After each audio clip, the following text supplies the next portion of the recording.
Всем привет! Сегодня быстрая морковь по-корейски.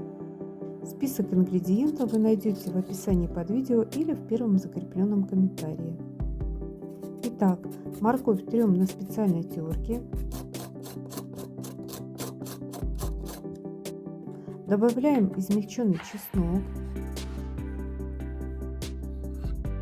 Засыпаем все специи.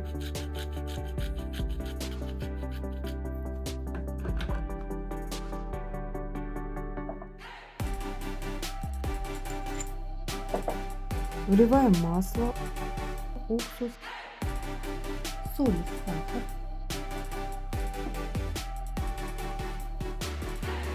Тщательно перемешиваем.